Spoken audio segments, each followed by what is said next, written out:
علم کا مجھ کو شوق عطا کر خدا، علم نافع ملے از پائے علماء، علم نافع ملے از پائے علماء۔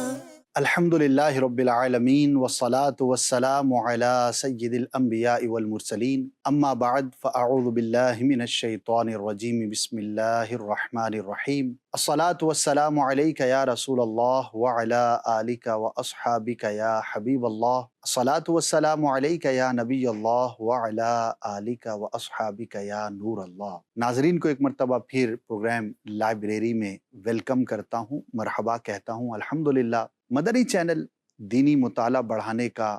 ایک زبردست ذریعہ ہے، جس سے ہمیں موٹیویشن ملتی ہے، ذرائع بتائے جاتے ہیں، اور اس پروگرام کا ایک مقصد لوگوں تک اویئرنیس پہنچانا ہے کہ کس ٹاپک پر ہم کون سی کتاب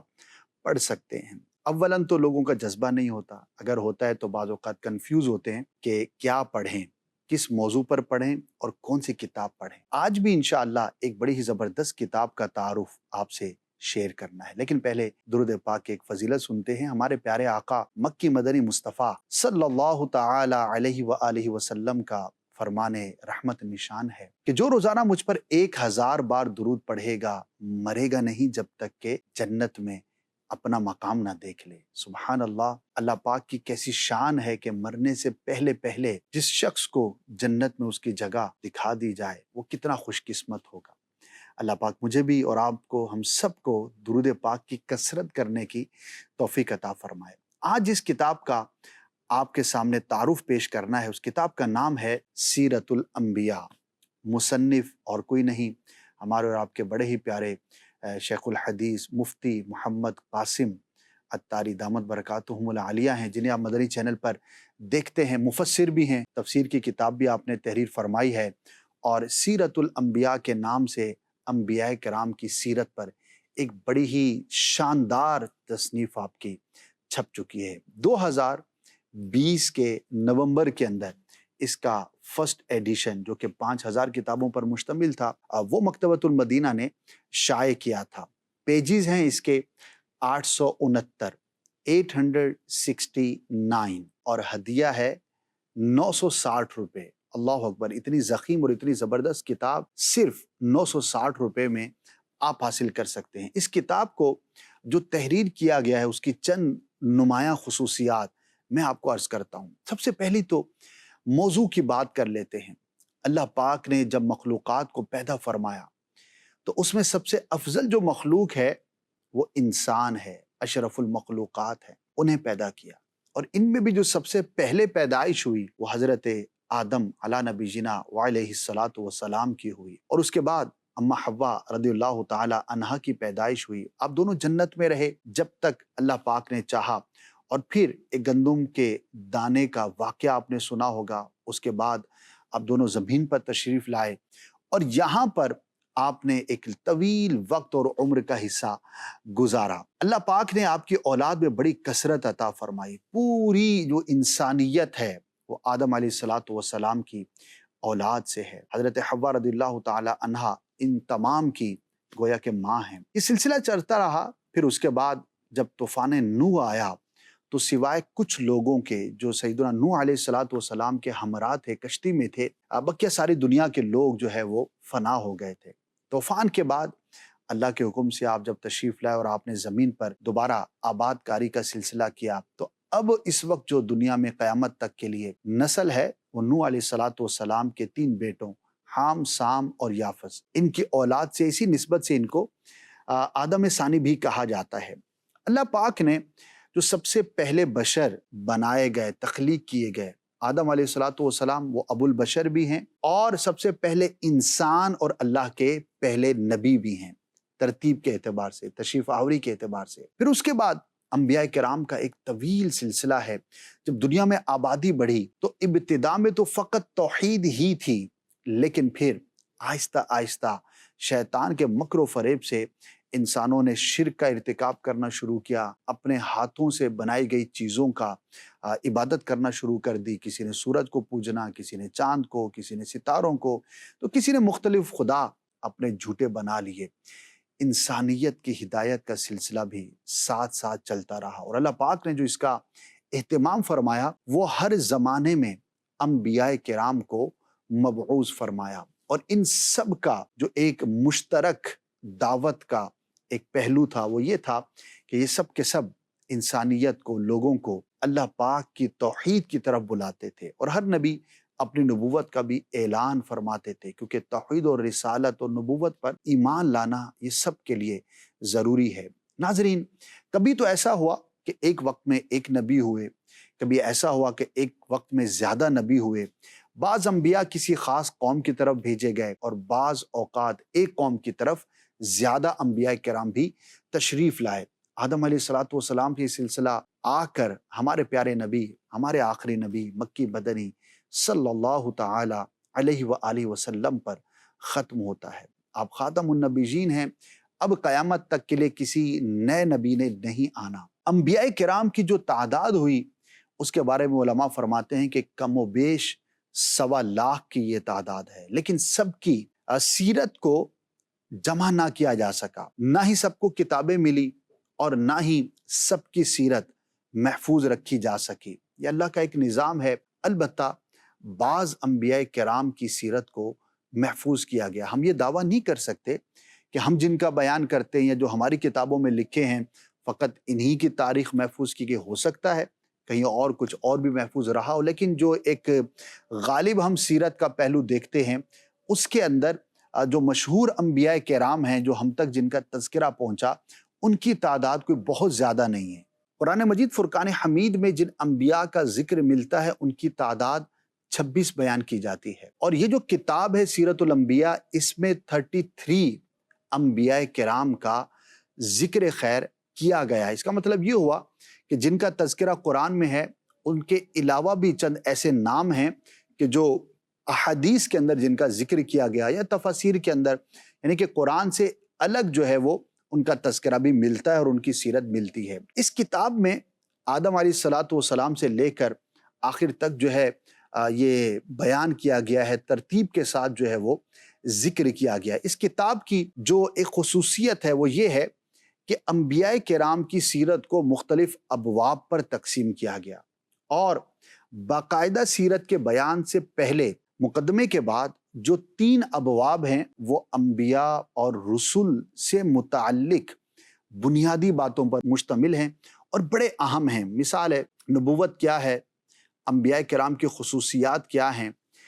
نبی کے لیے علم غیب کی کیا اہمیت ہے، انبیاء کرام کے بارے میں کیا عقائد ہونے چاہیے، انبیاء کرام سے متعلق جو ان کے قوموں کے حالات ہیں وہ کس طرح سے ہمیں ملتے ہیں۔ ایک اور اس کے اندر ترتیب بیان کی گئی ہے کہ اسرائیلیات کیا ہیں، وہ واقعات کہ جو اس امت سے پہلے ظاہر ہوئے اور یہودیوں یا عیسائیوں نے ان کو بیان کیا، اس کے بارے میں ہمارا کیا ایمان اور عقیدہ ہونا چاہیے۔ جی ہاں، وہ بھی بیان کیا گیا، اور وہ جو واقعات ہیں وہ مختلف کتابوں کے اندر موجود ہیں، اور اس کا نتیجہ یا رزلٹ میں عرض کر دوں 3 طرح کے یہ روایات ہیں۔ ایک وہ ہیں کہ جن کا تذکرہ قرآن کے اندر بھی یا حدیث کے اندر بھی ملتا ہے، تو ڈیفینیٹ ہے جب قرآن و حدیث کے اندر کسی چیز کو انڈوز کر دیا گیا تو ہمارے لیے اس پر ایمان لانا ضروری ہو گیا۔ بہت سارے انبیاء کے واقعات ہیں، یوسف علیہ السلام کے واقعات ہیں، ابراہیم علیہ السلام کے واقعات ہیں، اسماعیل علیہ السلام کے واقعات ہیں، اور بھی انبیاء کے واقعات ہیں، تو وہ اسرائیلی روایات کے اندر بھی ہوں گی اور یہاں پر بھی آ جائیں گی۔ ایک وہ ہے کہ جس کا تذکرہ پرانی کتابوں کا ریفرنس دیا گیا اور بیان کیا گیا کہ یہ یوں تھا، لیکن قرآن و حدیث میں اس کو منع کیا گیا، اس کا انکار کیا گیا، تو ظاہر ہے کہ اس کو ہم نہیں مانیں گے، کیونکہ کوئی بھی چیز ایسی کہ جو قرآن و حدیث سے ٹکرا جائے تو وہ قابل قبول نہیں ہوتی۔ جیسا کہ حضرت سلیمان علیہ نبینا علیہ الصلاۃ والسلام کی طرف کفر کی نسبت یہ بعض اسرائیلی روایات کے اندر بیان کیا جاتا ہے، لیکن قرآن نے اس کے بارے میں وضاحت سے منع کیا، تو ظاہر ہے کہ یہ روایت جو کوئی بھی بیان کرے تو اس پر اعتبار نہیں کیا جائے گا۔ تیسری کیٹیگری وہ ہے کہ جس کے بارے میں قرآن و حدیث خاموش ہے، نہ اس کی طرفداری میں کوئی آیت یا حدیث ہے اور نہ ہی اس کی مخالفت میں، تو ان کے بارے میں ہمارے لیے حکم یہ ہے کہ ہم خاموش رہیں، تاکہ اگر وہ سچی روایت ہو تو کہیں ہم جھٹلا کر گناہگار نہ ہوں، اور اگر وہ جھوٹی ہے تو ہم تصدیق کر کے گناہ گار نہ ہوں، تو اس طرح کی روایات کے بارے میں خاموشی کا حکم دیا گیا۔ یہ دیکھیے کتنی ایک پیاری بات ہے جو اس کتاب کے اندر بیان کی گئی، اور اس کا تعلق جو ہے وہ ہمارے عقائد اور نظریات کے ساتھ ہے، تو وہ بھی اس کے اندر بیان کیا گیا۔ اسی طرح سے اور کچھ ایسی بنیادی باتیں ہیں جو انبیاء اور رسل کے حوالے سے 3 ابواب کے اندر ابتدائی طور پر بیان کی گئی، اور اس کے بعد پھر انبیاء کرام کا جو ذکر خیر ہے وہ ترتیب کے اعتبار سے کیا گیا ہے۔ اب کچھ اس کی لینگویج کی بات کر لیتے ہیں اور اس کی کچھ مزید خصوصیات کی بات کر لیتے ہیں۔ کتاب سیرت الانبیاء، اس کی جو فارمیشن ہے اور جو اس کے پیراگراف اور جو ہیڈنگز وغیرہ ہیں وہ بڑے ہی شاندار طریقے سے ترتیب دیے گئے ہیں، اور چونکہ المدینۃ العلمیہ نے اس پر کام کیا ہے، مکتبۃ المدینہ نے جو کہ دعوت اسلامی کا اشاعتی ادارہ ہے اس کو شائع کیا ہے، تو ہماری تمام کتابوں میں اس بات کا لحاظ رکھا جاتا ہے کہ طرز ترتیب جو ہے اور جو فارمیشن ہے، جو پیراگرافنگ ہے، وہ اس وقت جو بھی مروجہ اسٹینڈرڈز ہیں ان کو پیش نظر رکھا جائے، تاکہ جو پڑھنے والا ہے، جو قاری ہے، اس کے لیے آسانی کا سامان ہو اور اس سے وہ ریلیٹ کر سکے۔ پہلے ایک انداز ہوتا تھا، مسلسل تحریر ہوتی تھی، صفحے کے ابتدائی حصے سے تحریر سٹارٹ ہوئی اور آخر میں جا کے ختم ہو گئی، اور پیچھے بیچ میں جو ہے وہ کوئی پیراگراف وغیرہ عموماً نہیں ہوتا تھا، ہیڈنگز بھی اتنی زیادہ نہیں ہوتی تھی۔ تو اب جدید جو انداز ہے اس میں ان باتوں کا زیادہ خیال رکھا جاتا ہے، تو وہ اس کتاب کے اندر بھی خیال رکھا گیا۔ دوسری اور بڑی اہم بات جو میں آپ سے شیئر کرنا چاہوں گا،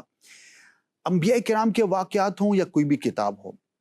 لینگویج کا بڑا عمل دخل ہوتا ہے۔ اگر کوئی بہت قدیم کتاب ہم پڑھتے ہیں تو بعض اوقات عوام کے لیے دشواری یہ ہوتی ہے کہ اس لینگویج کے بہت سارے الفاظ جو ہیں وہ متروک ہو چکے ہوتے ہیں، یعنی کہ ان کا استعمال اب نہیں ہوتا، لیکن چونکہ کتاب پرانی لکھی گئی۔ اب مثال کے طور پر اگر کوئی 100 ایئر پہلے اردو کی کتاب تحریر کی گئی اور آج اس کو آپ پڑھنے جائیں گے تو ایک تعداد ہوگی الفاظ کی کہ وہ پلے ہی نہیں پڑے گی، کیونکہ نہ کبھی سنا نہ پڑھا، متروک ہو گئے، الفاظ چھوڑے جاتے ہیں اور اس کی جگہ پر نئے الفاظ جو ہے وہ استعمال میں آتے ہیں۔ تو چونکہ یہ 2 سال پہلے ہی کتاب تحریر کی گئی اور اس میں اس بات کا لحاظ رکھا گیا کہ اس میں جو لینگویج یوز کی جائے، الفاظ کا جو استعمال ہے، محاورات کا جو چناؤ ہے، وہ ایسا ہو کہ ایک عام بہت معمولی سا پڑھا لکھا شخص بھی پڑھنے میں کامیاب ہو سکے۔ تو انشاءاللہ جب آپ اس کتاب کو پڑھیں گے تو یہ میری بات ہو سکتا ہے آپ کو یاد رہے، تو آپ کو مزہ آئے گا۔ بڑی سلیس اردو استعمال کی گئی۔ انبیاء کرام کے تذکرے کے دوران جو ترتیب اس کتاب کے اندر رکھی گئی وہ بھی بڑی ہی شاندار ہے، اور اس کے اندر جو چند چیزیں ہیں وہ میں آپ کو عرض کرتا ہوں۔ ہر نبی کا قرآن کے اندر جہاں جہاں تذکرہ ہوا ان تمام آیات کا ریفرنس جمع کر دیا گیا ہے۔ آدم علیہ السلام کی بات جب آئی تو قرآن کے اندر ان سے متعلق کن کن آیات میں ذکر خیر موجود ہے، ان آیات کو جمع کر دیا گیا۔ سبحان اللہ۔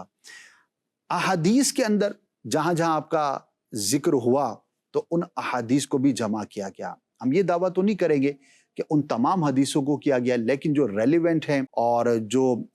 چن کر عوام کے لیے زیادہ معتبر کہیں یا زیادہ منافع بخش کہیں، ان روایتوں کو کوشش کیا گیا کہ اس کے اندر جمع کر دیا جائے۔ تو ہر نبی کی جو سیرت ہے اس میں قرآن اور حدیث میں جہاں ان کا تذکرہ ہے اس کو جمع کیا گیا۔ تو یہ ایک انٹرسٹنگ بات ہے۔ ایک اور چیز اس کے اندر بڑی جو خوبی مجھے نظر آئی وہ یہ ہے کہ انبیاء کرام کے خاص اوصاف اور ان پر جو اللہ پاک نے خاص نعمتیں کی، کہہ سکتے ہیں کہ جو ان کی خصوصیات ہیں، ان کو مختصر کر کے بھی لکھ دیا گیا کہ فلاں نبی کی 8 خصوصیات یہ تھی، فلاں نبی کے بارے میں جو اللہ پاک نے خاص نعمتوں کا اظہار فرمایا اور آپ کی جو شخصیت اور پرسنالٹی میں غالب چیزیں تھیں وہ یہ 8 ہیں، 10 ہیں، کہیں 5 ہیں، کہیں 12 ہیں، کہیں 20 ہیں، اس کو لکھ دیا گیا تاکہ اس نبی کی سیرت سے متعلق ذہن کے اندر ہم ایک نقشہ بنانے میں کامیاب ہو سکتے ہیں۔ ایک اور بڑی خوبصورت بات جو اس کتاب میں جب آپ پڑھیں گے تو آپ کو ملے گی وہ یہ ہے کہ اگر کسی نبی سے متعلق کوئی ایسی غلط فہمی عوام کے اندر مشہور ہے جو کہ نہیں ہونی چاہیے تو اس کا ازالہ کر دیا گیا۔ جی ہاں، بعض انبیاء کے بارے میں بعض معاشروں میں، کلچرز کے اندر یا لوگوں میں کچھ ایسی باتیں مشہور ہیں جو اصل کے خلاف ہیں، حقیقت کے خلاف ہے۔ مثال کے طور پر ایوب علیہ نبینا علیہ الصلوۃ والسلام کے بارے میں یہ مشہور ہے کہ آپ کو ایسا ایسا مرض ہو گیا تھا، اور اس مرض کی جو مبالغہ بیان کیا جاتا ہے، جبکہ ایسا نہیں تھا، آپ بیمار ضرور ہوئے تھے، لیکن جو عوام کے اندر آپ کی بیماری اور جسم کی حالت کا تذکرہ ایک مشہور ہے، ایسا نہیں ہے۔ اور اس کے پیچھے ایک لاجک یہ ہے کہ نبی بیماریاں آپ کی بارگاہوں میں حاضریاں دیتی رہی، آپ بیمار ہوتے رہے، پیارے آقا صلی اللہ تعالی علیہ وسلم کی بارگاہ میں بھی بخار نے حاضری دی، اور بھی چیزیں ہوئی، لیکن کسی بھی نبی کو کوئی ایسا مرض نہیں ہو سکتا جو کہ لوگوں کے لیے، امت کے لیے گھن کا باعث ہو، کہ اس مرض سے لوگ جو ہے وہ دوری اختیار کریں۔ اور بعض انبیاء کے بارے میں اس طرح کے امراض کا تذکرہ ملتا ہے،